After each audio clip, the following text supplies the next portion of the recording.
សូមបញ្ជាក់ថាការប្រយុទ្ធគ្នារវាងអេមរ៉ូភូជីត្រាហើយនិងសាបូបានបញ្ចប់ទៅដោយស្មើគ្នាអត់មានអ្នកឈ្នះអ្នកចាញ់ទេពេលនេះសូរ៉ូនៅប្រយុទ្ធគ្នាជាមួយនឹងភីខានៅឡើយចំណែកទាហានជើងមួយ Kiros ក៏កំពុងតែប្រយុទ្ធគ្នាជាមួយនឹង Diamante ផងដែរក្រៅពីនោះក៏មានការប្រយុទ្ធរវាងក្រុម Mopicolozium ជាមួយនឹងកូនចៅខ្លាំងៗរបស់ Do Flamingo ពេលនេះយើងមកចាប់អារម្មណ៍មើលការប្រយុទ្ធរវាងយក្ស Hierodin ហើយនិងកូនចៅ Do Flamingo ម្នាក់ឈ្មោះ Mark Weiss សមត្ថភាពពិសេសរបស់ Mark Weiss គឺគាត់អាចធ្វើឲ្យខ្លួនរបស់គាត់ធ្ងន់រហូតដល់10តោនហើយដោយសារតែយក្ស Hierodin មានមាឌធំ Mark Weiss ងាយស្រួលក្នុងការលូតសង្កត់គាត់ខ្លាំងណាស់ Nope.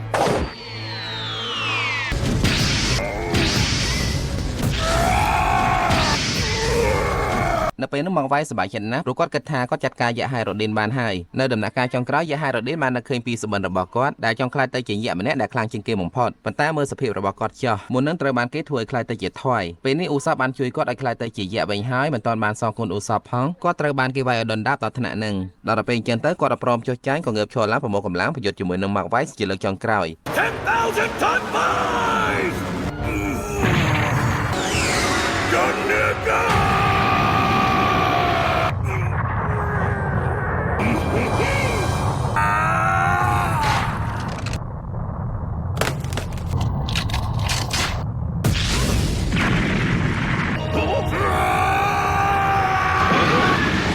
ម្ដាយចុងក្រោយរបស់ Hierodin បានបញ្ជូន Mark Weiss ទៅបុកជាមួយនឹង Birdcage របស់ Do Flamingo នៅខាងលើបណ្ដាលឲ្យរបួសធ្ងន់កាត់ទៅមើលការប្រកួតមួយគូទៀតរវាង Baby Fai ហើយនិង Sai ដែលជាចៅរបស់លោកអ៊ំឈីនចៅគូនេះវាយចុះវាយឡើង Baby Fai បានយកច្រឡំលើសម្ដីរបស់ Sai ថាគាត់ត្រូវការនាងហើយនឹងស្រឡាញ់នាងពាក្យសម្ដីខ្លះរបស់ Sai ដូចជាខ្ញុំមិនអាចឲ្យនាងទៅណាបានទេធ្វើឲ្យ Baby Fai យល់ច្រឡំថា Sai ត្រូវការនាងច្បាស់ណាស់ចំពោះ Baby Fai ឲ្យតែគេត្រូវការនាងចង់ឲ្យនាងធ្វើអីក៏បានដែរហើយដល់ពេលដឹងអញ្ចឹង Sai ក៏ប្រាប់នាងថាគាត់ត្រូវការឲ្យនាងស្លាប់ពេលលើអញ្ចឹង Baby Fai កាត់ទុកខ្លាំងណាស់តែវាគឺជាចរិតសៀនរបស់នាងឲ្យតែនរណាគេត្រូវការនាងធ្វើអីនាងនឹងធ្វើនឹងភ្លាមដល់ពេលឃើញ Baby Fai ចង់បាញ់ខ្លួនឯងសម្រាប់ចោលដោយសារតែសម្ដីរបស់គាត់អញ្ចឹង Sai បែរទៅជាខាត់នាងទៅវិញនៅពេលនោះលោកអ៊ំឈីមចៅដែលកំពុងតែប្រយុទ្ធជាមួយនឹងលោកជីនៅក្បែរនោះហួសចិត្តជាមួយនឹង Sai យ៉ាងខ្លាំងដែល Sai បានខាត់ស្ត្រូវមិនឲ្យសម្លាប់ខ្លួនមូលហេតុដែល Baby Fai ព្រមធ្វើតាមអ្វីដែលគេប្រាប់ឲ្យនាងធ្វើគឺមានមូលហេតុរបស់នាងម៉ាក់របស់ Baby Fai គឺជាមនុស្សស្រីដែលមានចិត្តដេរឆានម្នាក់គាត់បានយក Baby Fai ទៅបោះចោលនៅក្នុងព្រៃតែមួយតូចហើយប្រាប់ Baby Fai ថាគ្មាននរណាត្រូវការនាងទេចាប់ពីពេលនោះមក Baby Fai ចង់បញ្ជាក់ប្រាប់ម៉ាក់របស់នាងថា